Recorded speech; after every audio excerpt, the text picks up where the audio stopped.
Mr. Mark. Mr. Joey. We are on episode 61. And what are we talking about? We're talking about the glorious world of floor plans and measurements. Yes. Some of the confusions surrounding it. The straight confusing world of what's included, what's not included. Yeah. What do you do with stairs? Yeah. That's a big one. What do you do with stairs? Is that part of the square footage? Yeah, we get into the standardization of floor plans and kind of how they work and why there's so much discrepancy in the condo market as well as the housing market. We get corrected on how to pronounce caipirinha. Hey, there you go. Yeah. There you go. Joey tours some food halls. Yeah. I eat at some furniture stores. Some nice furniture stores. That seems to be your thing lately. Eating at furniture stores? Sure. Marcello's? Marcello's isn't a furniture store. No, Marcello's. Marcello's? What's the place I'm thinking of? I don't know. The place we went to. Oh, Moretti's. Moretti's. Thank you. Well, that's a good one this episode. Yeah. I took it very seriously. We're allowing for a 2% variance in our... there is a 2% variance. That is a very key point of this episode. Enjoy. Enjoy. Welcome to the Toronto Livings Podcast, a conversation about all things Toronto with a focus on real estate, the culture, and of course, the food. I'm Mark Savell. And I'm Joey Virgilio. And we're realtors with Sage Real Estate working together as a Toronto Livings team with a focus on helping you buy better, sell higher, and of course, having a little bit of fun along the way.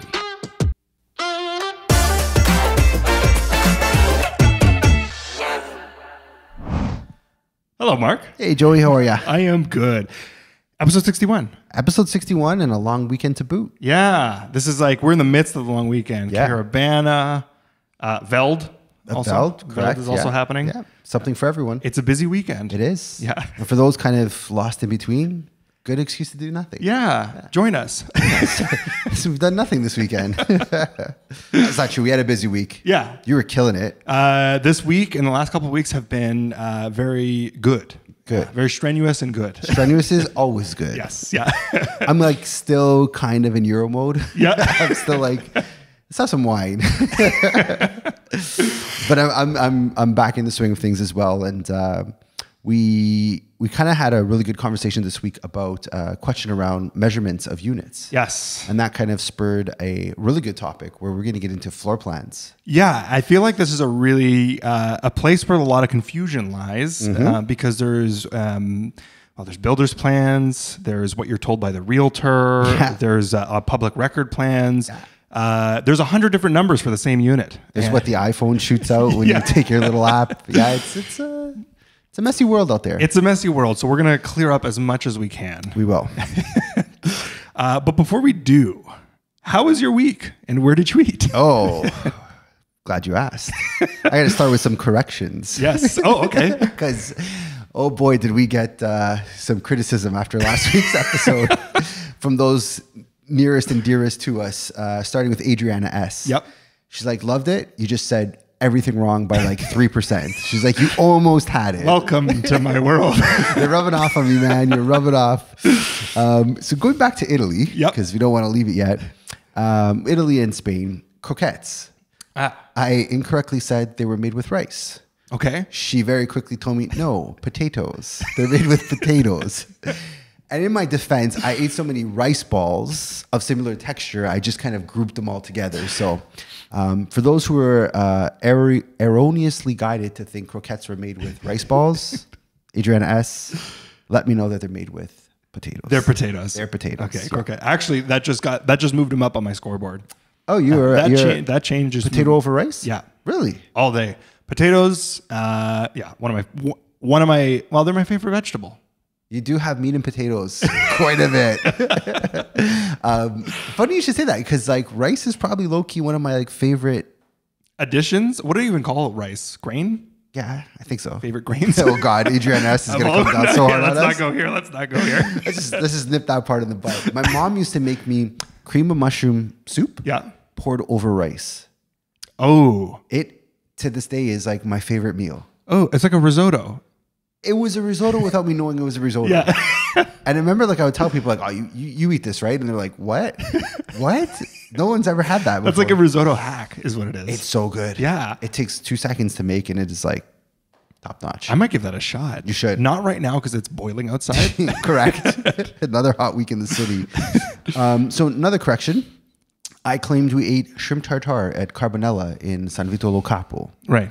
We did not. To raise the hand. Oh, you got it. San Vito Lo Capo. It was a shrimp carpaccio.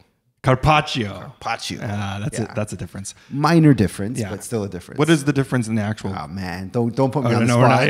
Yeah. So I mean, traditional tartare, beef tartare is with like a raw egg on top, and it's it's like a raw. It's very raw. Yeah. But the shrimp we had was also, well, it may have been cooked actually. Now that I think about it, I don't know. I'm not getting either. It was a shrimp. Those were a couple beers in, or a couple wines in. What would it, you know what I love? Just Coke in a bottle. Oh yeah, nice crisp Coke. You and Molly would get along on your. I'm sure on the next lunch date. I'm gonna bring a little drink special next week. Oh, okay. Yeah, Fernet and Coke. Okay. Have you tried Fernet? No. It's I was introduced to it at Chris Mulder's wedding several years back, and at one of our dinners together, he suggested I mix Coke with it, and I had said Coke with wine last episode. So what's it called? Fernet. Fernet. Yeah. I haven't even heard of Fernet. Oh, it's a delicious drink. It almost leaves your mouth tasting like mouthwash. Oh. Yeah. Another good hack. Okay, that's good. Before you go out for the day. When those nerves are unsettling you, throw a little Fernet back. Beautiful breath and great life hack. Nice little buzz going. And then I think the final correction comes from Marcello the Fratello. Oh man, yeah, I got called out on this one. Apparently, carapainha is not a thing. We're completely. We were so confident in it, and so quickly he posted about it and said, "Well, that's not the case. I don't even know what you guys were trying to say. Yeah, and I didn't realize it was a drink." So carapainha, the way I pronounced it, he says cara is a very similar. He sent me a voice note. Amazing. Yeah, he sent me like a minute voice note correcting me. Cara is apparently similar, like a root vegetable. Yeah. So we're not drinking root vegetables in Mexico. And the correct way is kai, like sky. Kai. Painha. Oh, okay. Yeah, not cara. Cara. My cara thing is just cut the cara out. Kai painha. Kai piña. I was getting laughed at in Mexico when I was saying carapiña, and I would go up to the bartenders and I was like, carapiña. Uno más. Like, okay, sure. Oh man, I love that. Well, we are corrected. Yeah. We came corrected in this episode. But tell me where you ate, because you posted a delicious fried chicken sandwich. Fried chicken sandwich. And I don't know why I've never shouted this place out. So this used to be a spot that I used to go, me and Molly would go down like, I don't know, it was like a special drive trip situation. Porchetta & Co. Funny you should say. Oh. We have a similar connection, me and Adriana S. Oh, get out of here. Yeah, when I was trying to impress her in the beginning, I mean, I'm still trying to impress her, but in the early days, they were on Dundas, I think. Right. The OG spot was on Dundas next to Drake's old pop-up store. Oh, get out of here. Yeah. Actually, we've only seen the King. We've only been at the King. The King one? Okay. Yeah. There's actually, so anyways, I would go to Porchetta & Co. and I'd bring her a sandwich to work. Like I would treat her for lunch. Yeah. And I'd bring her Porchetta & Co. and I won her over based on my Porchetta sandwich. And then they opened one up. The Reels trick. Yeah. A little bit of Fernet on the side before I went into that meeting. Your breath is fantastic. But they opened one up in the Path. There's a Porchetta & Co. in the Path. Oh, is there a new one? I haven't been. Well, it's been around for a couple years now. Okay, cool. I didn't know that. Yeah. I've only known the King one, and that's always been the trip under that. It's like King in Portland, basically. I think that's their second location. Is it? Dundas, and then they moved to King. That makes sense. But yeah, they make that OG fried chicken sandwich is like incredible. I've never tried the chicken.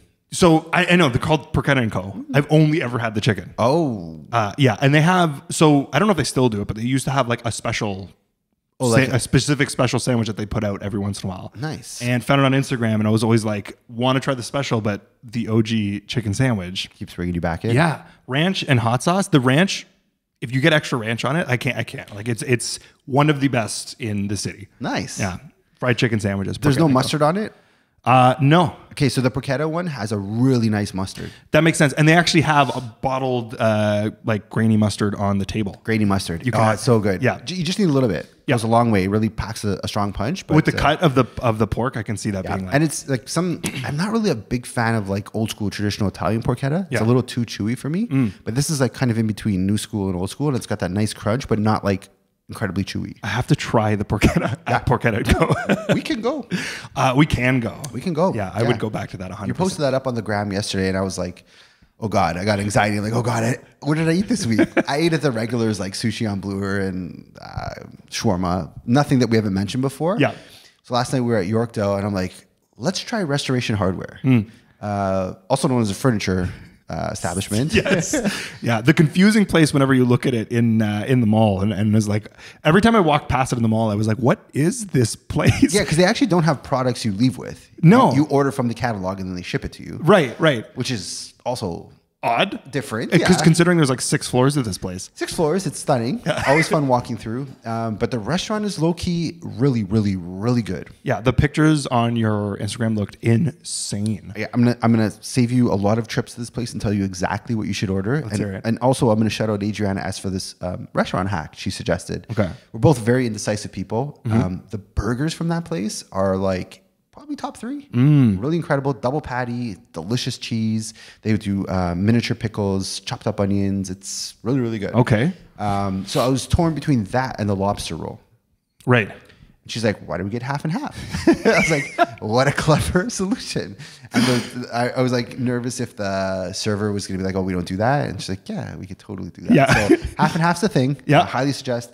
They cut the burger in half? Yeah. Oh, And amazing. it was a clean cut. It wasn't like floppy jalopy. It was like a nice clean cut. Yeah. Floppy jalopy. You know when you get it sometimes, like, why did I request that? Yeah, sandwich is squished. Yeah, it was just a mess. You know, and the buns are really good.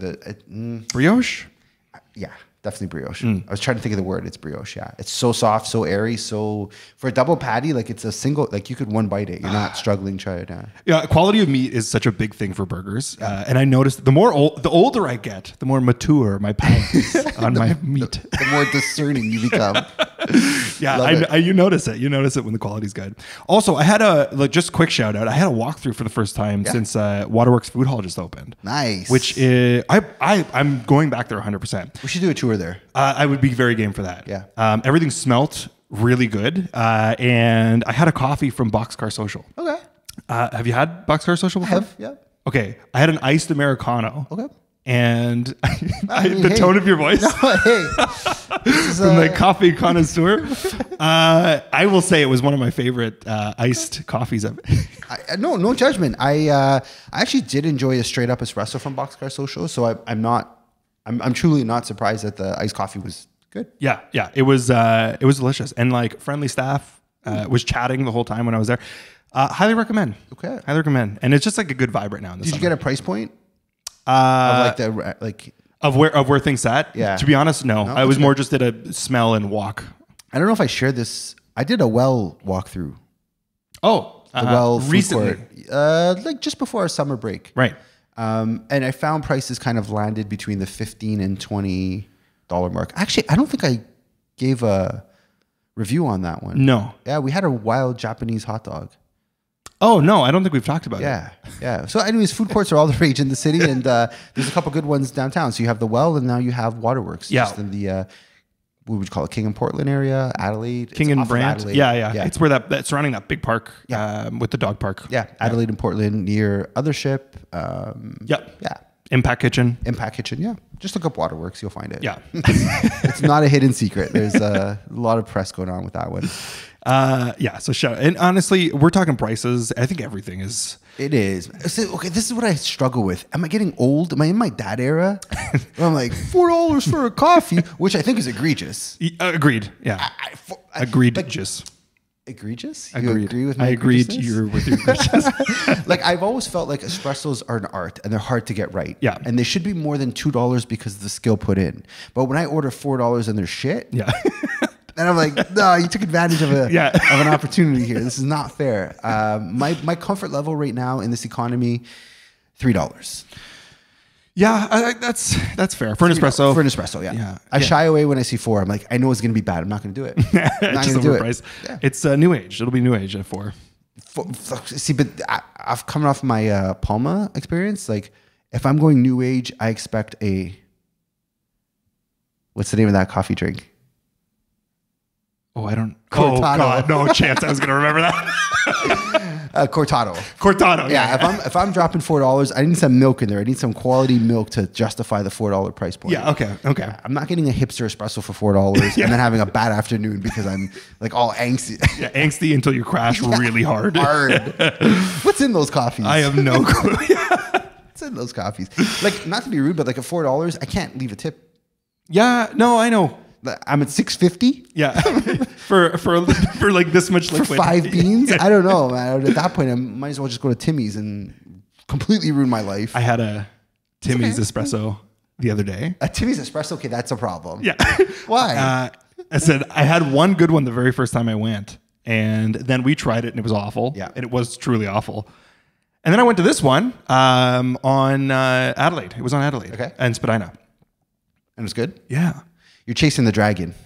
You get that first good hit, and you're like, I need that back. And it's just it's a downhill slope from here. All right, why don't we get some news we can use? Yep. No sound. We're just done. Oh with yeah, that. We're just news. killing that segment. Yeah. You can use.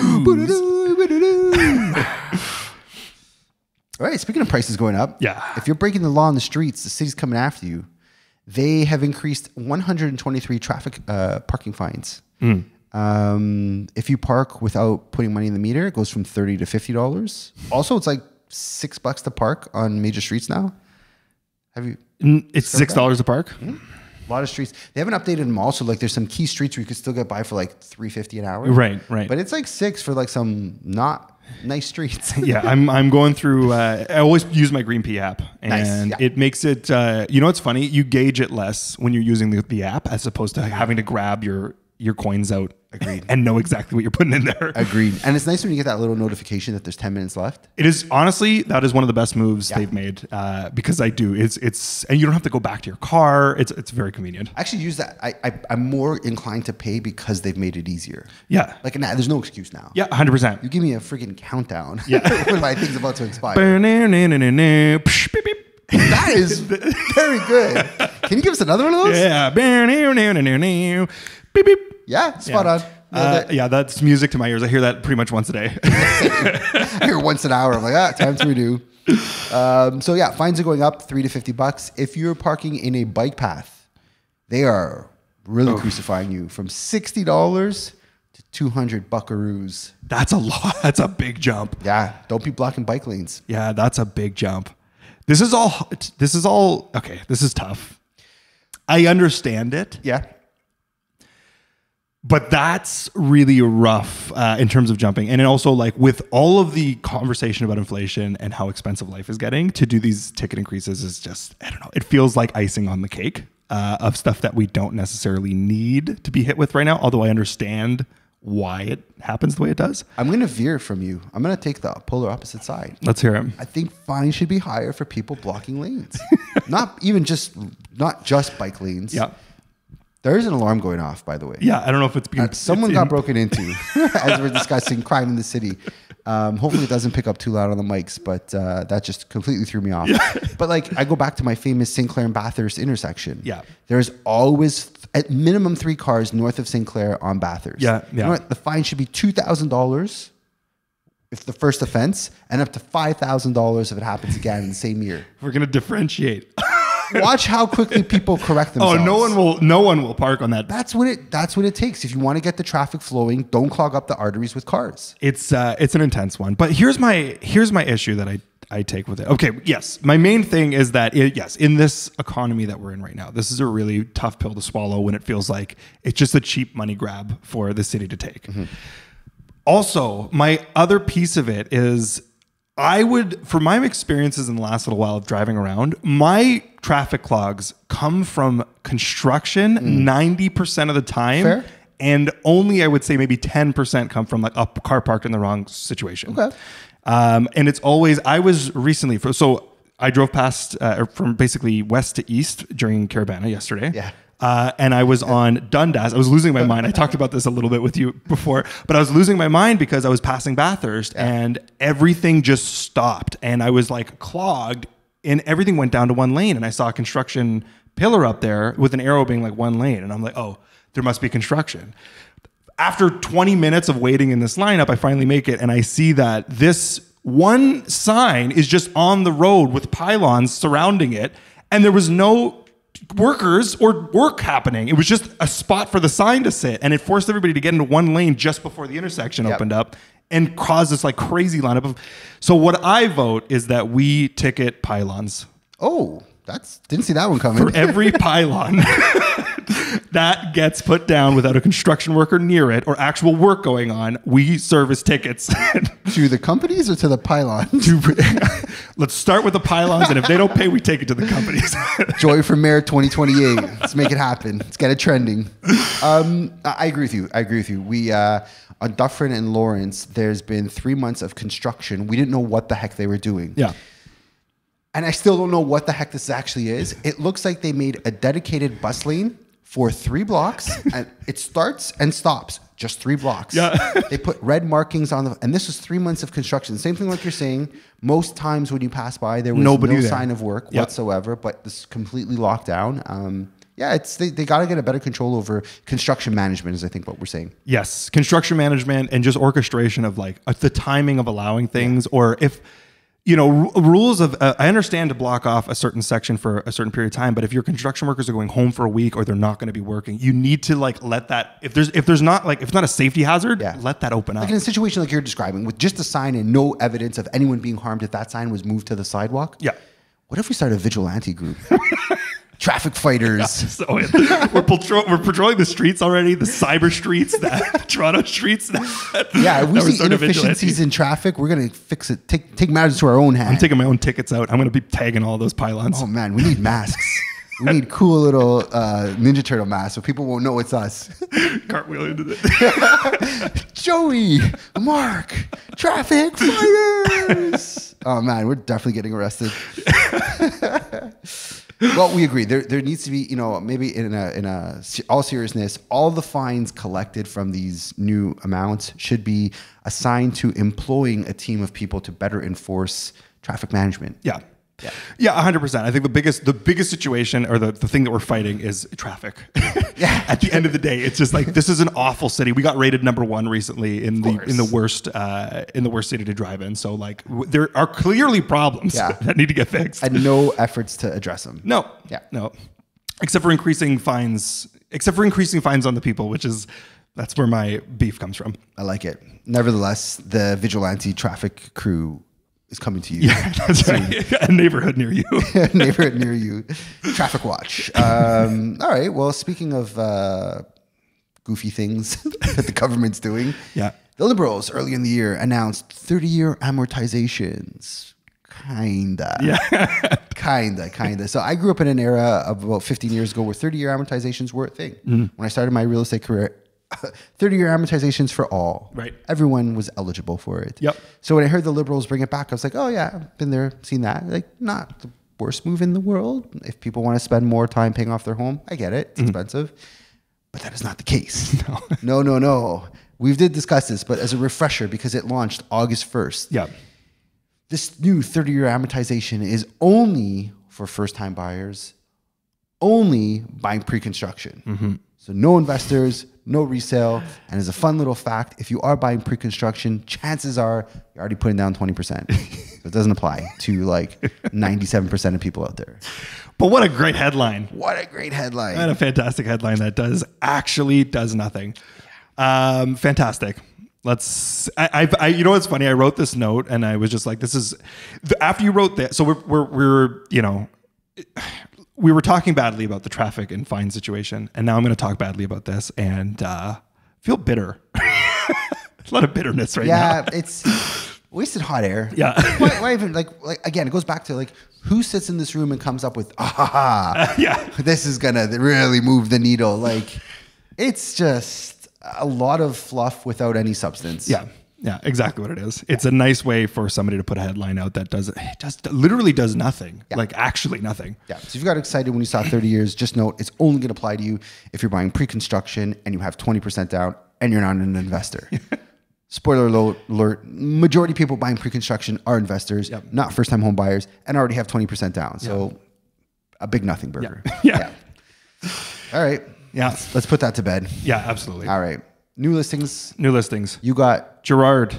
Love it. 86 Gerrard is coming out. We got one. It's going to be Tuesday after this weekend. When this episode is released. Yeah, you can log onto the MLS and find it. You can find it. Yeah. We're a 2-story, 1,500 square foot behemoth condo. Super unique. Boutique building. Right downtown. Yep. And ready for somebody's personal touch. Yep. It's going to be a really nice spot for whoever gets in there and sets it up the way that they want to. And yeah, it is truly spacious. Yeah, and you did something really smart with this one because you showed what it looks like as well as you got some renderings created of what it could look like. Yes. To help you envisioning the impossibilities, Joey took the extra step and pretty much planned out your future for you. Yeah, absolutely. It's amazing. Thank you to the future buyer for what you've done for them. Yeah. I've got Fern hitting the market. We've talked about this a few times. We're going to come up at just under 1.8 million with offers. It's an incredible rarity in Ranci is what I'm calling it. It's got a legal basement apartment, permits done, top to bottom, full stud renovation. Amazing. And just as a side note, 170 Bayview, we had it up at River City Phase 3. We're now reducing it to 375. It's going to be one of the lowest properties in downtown Toronto. Yes. Stunning building, incredible unit, great amenities, great location, but just a really shitty condo market. Yep. Yeah. And it's unfortunate because there's not much more we could do besides adjusting the price. Right. I took a page out of the Joey handbook and I got some renderings done up of what your furniture would look like in the space. What you can do with it. Yeah. Because this is a big piece of it is this actually does have a separated bedroom. It does. It's got space for a separated bedroom. Yeah. So it's considered a studio. But all this is great that we're talking about because all three listings cause a lot of confusion in terms of floor plans and measurements Yes. and what's included and what's not. Yeah, it is confusing and frustrating for anybody there's not like one set standard. And if there kind of is, but it's Not everyone follows it. Not everyone follows it. There's so much interpretation, which leads us to our good friend JP. I love how we're just tying everything back together. I had a floor plan done for Fern last year. I got a new company to do new floor plan this year, and the measurements were different. And he's like, well, what the heck? Which one do you want to use here? I said, use this one because this is the latest one. So he came up with a really good name for episode 61. Let's hear it. It's episode 61 by 61.3.4572. The importance of a professional floor plan versus a photograph scan one from the floor plan of 20 years ago. And all the feet in between. That is a JP-inspired headline. That is beautifully put. Not an AI-generated one. I thought that was so lovely. Oh, amazing. Let's get into it. So we're talking floor plans and measurements and acceptable standards because there seems to be a very big gray area in the city. Yes. Of what's what. We're going to tackle houses and we're going to tackle condos. But I'm going to start with a little story because this is something I've always struggled with. We live in Canada. There's a metric system, and in the US has an imperial system. I don't know which one we use. I don't know if it's metric or imperial. Straight up, I don't know how many kilos I weigh.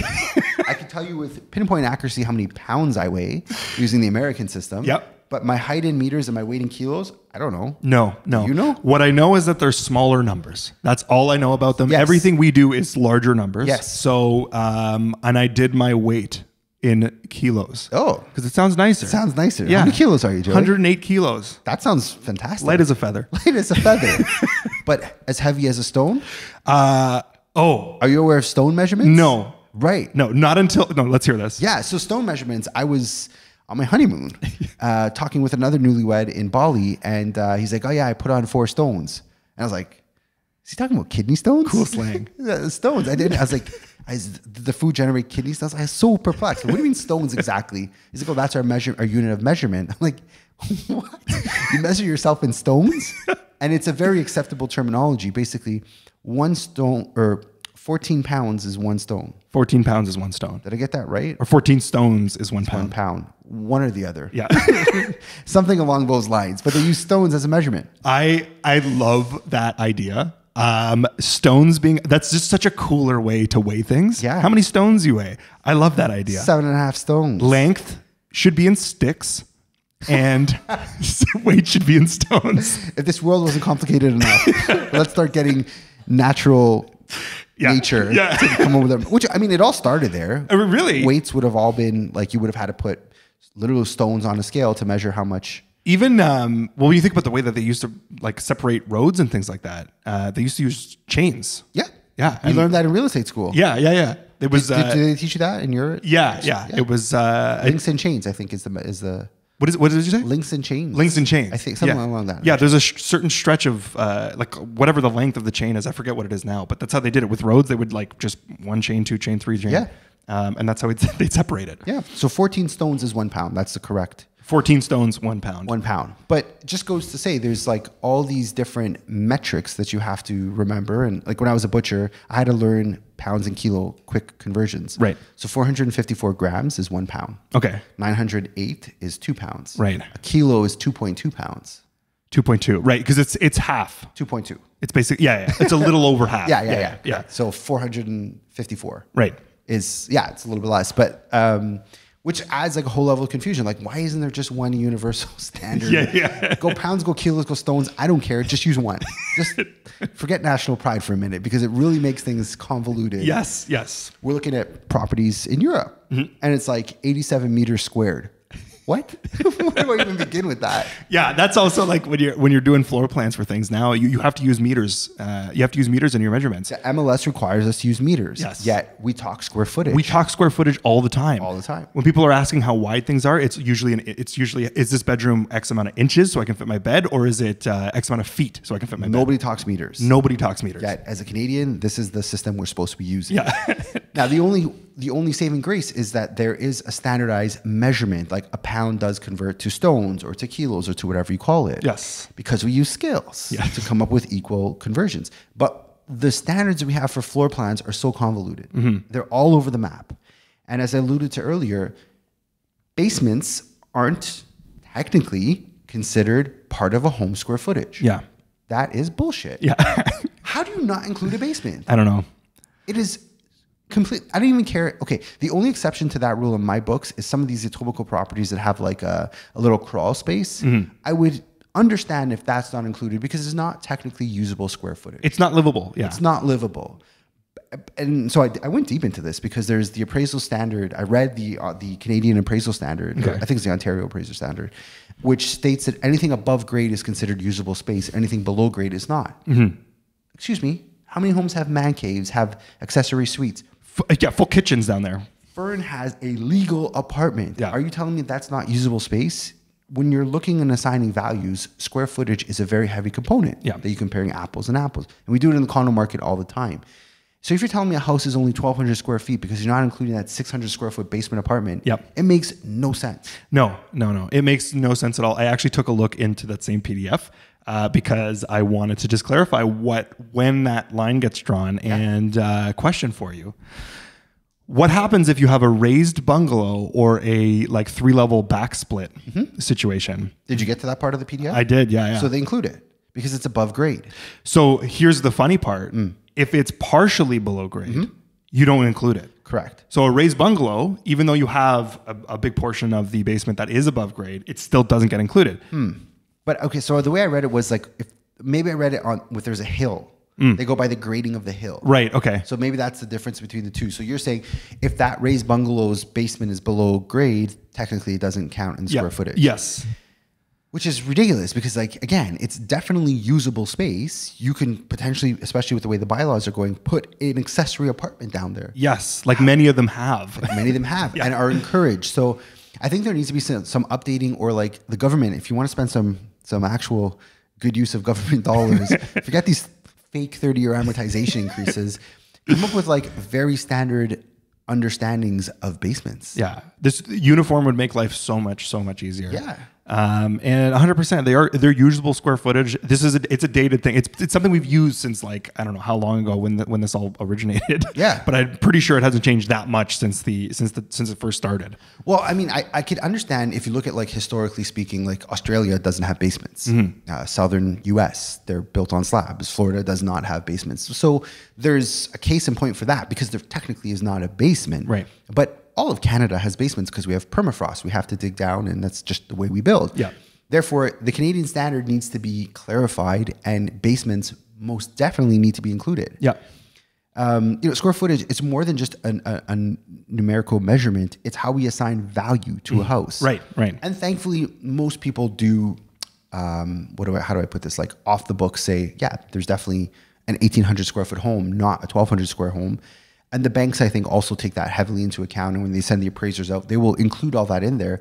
But let's just make a very clear definition of basements. Yeah. Because even in all that reading I did, I went back to like articles from 1994. And no one can say why basements aren't included. They're just saying they're not included. Right. Yeah, there's no explanation of why these rules got made in the first place. Yeah, I read somewhere along the lines of like potentially if they're not finished, but there's still potential to finish it. You can't discount a home and say, well, there's not that 600 square feet there because the basement's not finished. Like, okay, throw 50K at it and it is finished. Yeah. It's weird. It's so weird. You know what's another one that weirds me out, or that weirded me out when I first started? Stairs. Good point. How do you? And I remember when I first started, I was like, do stairs get counted? Because they're on both levels. Is it the same space? You do it twice, or is it one plane? Or how does it work if it has storage underneath? Right. The answer for anybody who's curious is it gets counted once. Yeah. It's a horizontal and it gets counted once. Doesn't matter what's above or on top. I think the only there's no exception. That's just how it works. Yeah. And you have to deduct if there's like stairs and a gap. You have to, your floor plan doesn't hit all the way to the stairs. But otherwise, it's just counted once. Yeah. Which is like, I saw one article that says like that the highest importance is just measuring the outside of the house, and I think we should just focus on what's the outside measurements and skip the usability on the inside, because you could reconfigure the inside in a multitude of ways to make it usable. Yeah. Where it's just like, okay, the outside measurement is the outside measurement. Whether you have stairs in the center, to the right, or to the left, shouldn't really be that important. Yeah. It's a tricky one though, because if you have an outside measurement, you could have so much mechanical that takes up so much room, and your actual living space is a fraction of what another unit can be. But the future potential of what you do with that is on the inside, right? Right, because maybe you could, like, as things advance, you cut down that massive furnace room. Back in the day, you had a whole octopus in your basement of a furnace. Now you have these super slim wall units that take up 4 or 5 feet. Right. So to me, it's like, do you give less value to a house because the mechanics are taken up? No, I think the outside measurement is 1,200 square feet plus the basement. That's the structure you're buying. I think so. But if anyone has an answer why basements aren't included, oh yeah, please reach out. Educate us. Yes.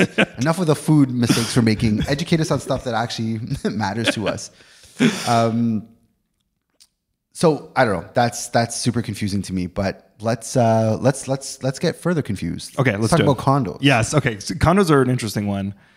I'll let you kind of take the initiation here. Well, it started because you had asked me about measurements for a condo that you were looking at, and you had said, like, MPAC says one number. I did measurements myself. It came back at another number. The previous listing says a third number. What's the real number? And I struggled to give you a correct answer because there is so much variance. And many people might not know this, but there is actually 3 completely different measurements when it comes to condos. Yep. 3. Yeah. Right? And there's 3 legal ones plus all the other black market ones that realtors further convolute, right? Call them black market. The black market of measurements, right? It's like all this like sketchiness of it. So there's 3 amounts, and the confusion all begins with a developer when we're talking condos. Houses as well. There's the saleable area, and that would be the biggest measurement you're going to see when we're looking at condo measurements. Yes. That is the furthest outside border. That includes all the mechanics, like you had referenced with housings. It includes the legal condo boundary, and it includes the usable space. Right. This is the largest square footage, and it's what Terrion allows a builder to market and promote. Yes. So let's use a very simple example. A 1,000 square foot condo. You buy it today, you get it in 4 years. In 4 years, you take possession, you take your little measuring tape out, you measure it, you say, what the heck? I only got 950 square feet. Yep. Those greedy Toronto developers got me again. And every condo I've ever been in results in that. Yep. Because by definition, they are actually marketing the furthest outline boundary of that condo. Yep.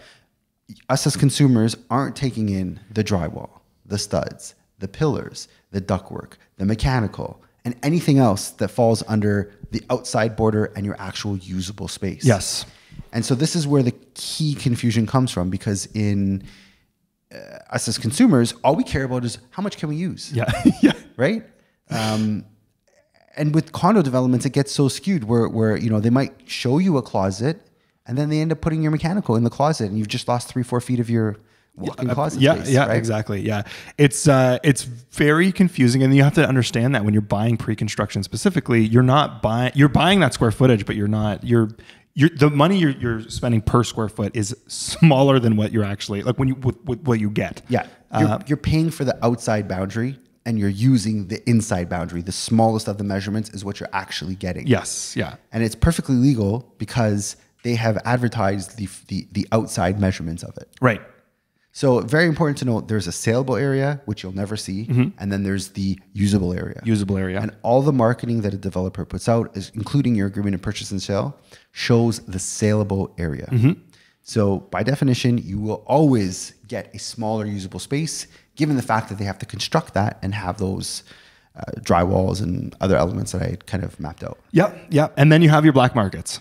Black markets. And this is where the confusion all really stems from. Yeah. Because you'll have somebody come in and take their own measurements. Do they include some closets? Do they not? Do they include bathrooms? How many times do they got the stairs? Correct. All good questions, and all could be interpreted 100 different ways. What about balconies and terraces? Yeah. Do they Are they in? square Are they footage? Yeah. That's another tricky one because 99.9% of the times, maybe even 100%, I don't know if I've ever seen where this is not the case. Your balcony or your terrace is a exclusive common element, which means it is the Condo Corp's responsibility to maintain, to upkeep, but it is yours exclusive use. So by all definitions, you technically do not have ownership. Correct. You have the ownership to you have the exclusive use to use it. Correct. But you can't sell your balcony. You can't. Now, riddle me this, Batman. If you have a condo with a beautiful 1,000 square foot terrace, should you not include that in the valuation of the condo? Yeah, that's where it gets really tricky. So it's usable square footage, maybe for 6 months of the year. That's an argument all on its own, but it's definitely usable. It's got to add to the value of your condo. So that's where pricing gets a little bit creative. It gets creative and where there's open for interpretation. But I'll tell you, I take the stance of, if you have a basement, if you have a terrace, you have a balcony, I include that in the square footage, and I make a very simple note in my listing. This number includes all elements. Yep. Because I believe you're going to be able to use all elements. It's all livable, yeah. It's all livable. And so you can cut down the nitty-grittiness of it and try to figure out the price per square foot of just the inside usable space. But that's where a lot of the uncertainty lies of coming up with valuations of condos, because we've become so comfortable with saying, oh, the price per square foot is 950. Well, okay, but how much of that is in the actual unit? Yeah. Yeah, 100%. The biggest question is, does that square footage include the balcony? Yeah. That's like the number one question you get when you're asked about square footage. Yeah. And the reason, another thing I learned was a reason you don't include a balcony, other than the fact that you're right, it's an exclusive use, so it's not, you don't own that area, but it's also not housed and treated as an all year round usage. So it's not up to building code in that sense. So that's another reason why builders won't add it into they're always focused on interiors. Yeah. They never include the balconies. Yeah. And going back to houses, there's another component of the Ontario Appraisal Institute that says, if it's a 3-season outdoor patio, it doesn't get included in the square footage of the home. It has to be a 4-season space for it to be included. However, a heated garage is not. Does it make sense? I just got like, when you dig deep into it, there's so many contradictions where you're just like, well, which one is it? You want 4 seasons? There's your garage, but therefore a garage is not included. What if you have like a garden suite above the garage? Right. Does that get included? I think should. So. In the book of Mark, yes. Yes. According to the Mark Institute of Ontario, yes. Yeah. My place, I have a mezzanine. Right. So do you include the extra livable space as more square footage, or do you just go on the base perimeter? Right. Open for discussion. I would say you include it, because below we have this massive pantry that's livable and usable, and above we sleep. So we definitely should be including both measurements as part of the square footage. Yeah. If it's usable space. Yeah. No, 100%. Yeah. And it should be a very simple, maybe if it's 6 feet or bigger, it's usable space. 6 feet or higher. Something like that makes sense to me. Yeah. In terms of height. And if we're talking detached houses and things like that, it should be how much is above grade? Is it 6 feet or higher? Same type of idea where it's how much is above, and treated for 4 seasons is something that is really interesting when you think about basement suites, right? Because you don't include it if it's in a basement, even though it is treated for 4 seasons. I don't understand where it's insulated, it's covered, it has utilities, it has all the above in there, and yet still not included. Yeah. Switching back to condos for a quick second, or measurements of any kind. Have you ever used one of those laser tape measures? All the time. Okay. They're not very accurate. How inaccurate are they? Okay, so they are accurate if there is no sound in the room. Right. They work off lasers, and if there's loud noise in the room, it could throw off the measurement. Have you tested this? Yes. You have? I don't have exact data from that test. There's a few. Someone told me that. I'm like, I called BS on it, and then I tried it, and then I was like, it was a home inspector. Yeah. And I tried it. I was like, oh my God, you're right. Wow. So they have come a long way. There are some laser measures, say that 5 times fast, that have kind of reduced the inaccuracy of sound as a problem with it. Yeah, yeah. But still, yeah, sound on a laser measure. I'm going to test that out the next time I am, because I bring it with me in all my showings. Yeah. I have a little tiny one, and I'm just going to be sitting there like yelling at my just to see if it moves the needle. Yeah, no, it will throw it off a bit. But then it goes back to our original problem. So let's say you use an old school measuring tape. Right. And you measure wall to wall to wall to wall. Are you including closets? Okay, yes. Condos measurements, if you look on the MLS, bathroom measurements aren't included. So it's another confusion. And I want to add before we actually even move to that, you're allowed a 2% grace period in your measurements, by the way, from the appraisal group. Okay. Yeah. There's a 2%, there's a fruit fly. There's a 2% grace period when it comes to measurement. So even then, everything is approximate, and it's always going to be prefaced as approximate. I think that's a very important kind of key takeaway to wrap this up nicely. And I always say this, especially with condo buyers, don't focus too much on the square footage. Focus on how you use the space. Right. And this kind of wraps in nicely with how you're talking about houses. If they have a poor use of space, it's irrelevant. It's what you can do with the space. Right. Because I can show you a 1,200 square foot unit. One blower is kind of synonymous to have this with massive pillars in the kitchen. Right. So even though you have an incredible view, high-end building, beautiful finishes, this massive pillar kills half the floor plan. Yeah. So who cares if it's 1,200 square feet or 800 square feet? So true. Because conversely, I can show you a building of 800 that's far more usable than 1,200 with stuff like pillars and bulkheads taking up the space. Yeah. Yeah, very true. I think it's really important to, if you're trying to gauge a price off things and you're constantly on condos.ca and you're always trying to compare price per square foot, that's what a lot of people do. I think the important thing to do is you get the general gauge of where the price per square foot sits, and then realistically, you have to just see what else is sold in that building, and you have to kind of compare the two of them and find what makes the most sense. And then to add to it is how much functionality is that place actually giving you? Do you have a 200 square foot hallway? Right. That's just being wasted on getting into the unit. Massive foyer. Yeah. Is it art gallery? Art gallery. I love that. Whoever came up with that's genius. You'll love this art gallery hallway. Right? I'd love a bedroom. That's what I'd love. So yeah, it's important to, like, if you're hyper fixated on price per square foot. Yeah. Don't be. Don't be. Yeah. Understand it. Use it as maybe a starting point. I like that. And then you have to find the rest out by like what's actually being used. Yeah. Another alarming, you sparked this in my memory when you said the 2% variance. So I think what you're saying is, as an appraisal, you can be off by about 2% in your measurements of the house. Yes. Correct? Okay. Take a guesstimate on how, on average, the saleable space and the usable space is off. Oh, I actually know this number. Okay. Yeah. Did it surprise you? Yeah. So say the number, the range. So up to 15%. Up to 20. 50, right. Okay. From 5 to 20% is a general variance that it could be. Yeah. 20%. 20%. Imagine that. Yeah. So you buy a 1,200 square foot condo. It could be 1,000 square feet. Yeah. That's 200 square feet. That somehow evaporated and you paid on the 1,200. So then this is the other like real life scenario that I thought about. Let's use 1,000 square feet. It's a little bit easier for me to do the math on. So you buy from a developer today a 1,000 square foot condo. It's got a balcony, it's got locker, parking, all that fun stuff. Okay. You get the space and it's 930 square feet. Okay. You measured it with your little measuring tape, maybe your electric one, whatever you got. 930 square feet. You're yelling at your laser tag to get a couple more square footage out of it. For 5 years, you love it, you like it. You get a realtor in. Now they get their floor plans done up by their third-party companies, and it comes out at 875 square feet because closets and bathrooms and things of those nature aren't included. Then the realtor comes back and says, well, you got a terrace. Let's call it a 1,200 square foot condo. What's the correct number? What is the correct number? Open for interpretation. Yeah. But this is what happens on a daily basis. Yeah. And this is why there's so much confusion in what is the actual square footage. Now, there's been a big push for realtors to put the exact square footage in the listings. Right.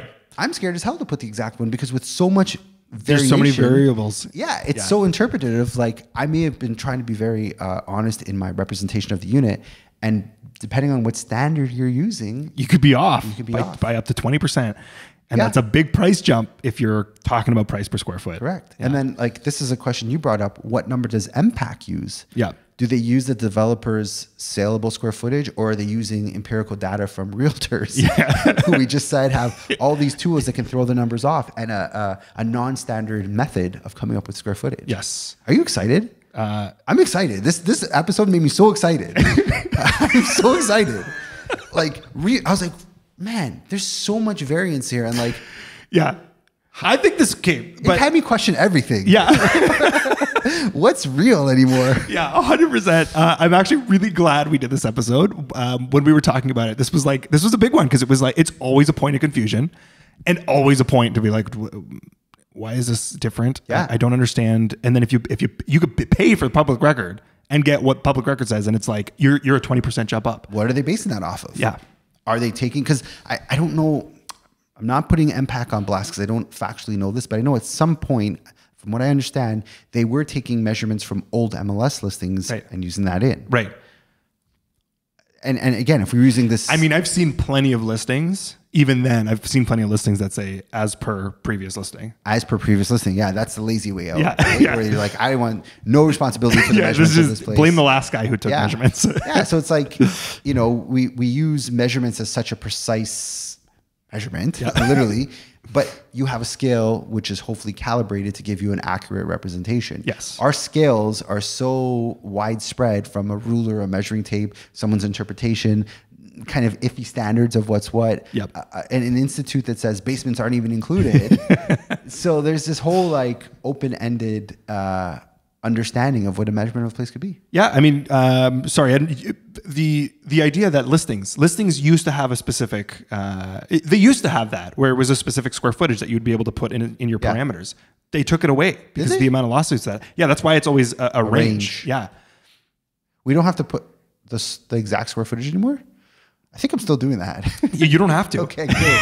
Well, that will help me sleep a little bit better. But what I'll put in my listings, let's say for house, I'll put like 1,800 square feet total, including basement. Right. So you know that number is reflective of your basement. Yeah, as honest as possible. Yeah. 100%. And then you can kind of make your own deviations of what you think the size of the place is.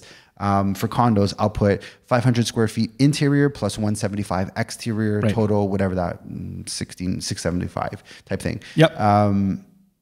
But I think the simplest solution is a range. And maybe it's a 5% range. So you say, you know, this condo is between 500 and 600 square feet. Whether it's 565 or 595, that's up to your usability. Yeah, exactly. Yeah, and how much is actually being used? Because again, it could be there, but just unusable. Yeah. 100% agree with that. And ranges do make the most sense because you can just see how much confusion is in here. It's in there. Yeah. Well, I hope that doesn't confuse everyone as much as. So I'm glad we cleared that up. I'm glad we brought crystal clarity to this thing. I think for condos, the big takeaway is you have to understand that the saleable square footage is not the same as a usable square footage, and don't put so much emphasis on price per square foot. Yes. Use that as one of your guides to come up with value, but don't make it your only guide. Yes.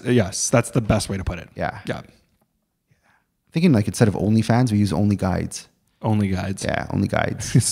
I don't know what the context would be, but what's one of our ideas? We're going to fight traffic. Okay.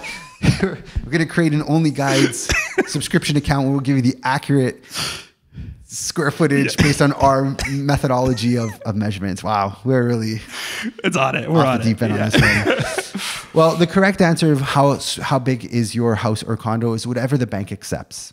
Because that's what you're getting a mortgage on, right? Amen. That is the answer. Whatever the bank accepts, that's the size of your space. How's that? Love it. Shoutouts? Shoutouts. Porchetta & Co. Yeah. Shout out Porchetta & Co. Shout out their mustard. Shout out their fried chicken. Shout out their OG fried chicken. The OG fried chicken. Yep. Shout out food courts. No. Food courts around the world. Food courts. What are they called now?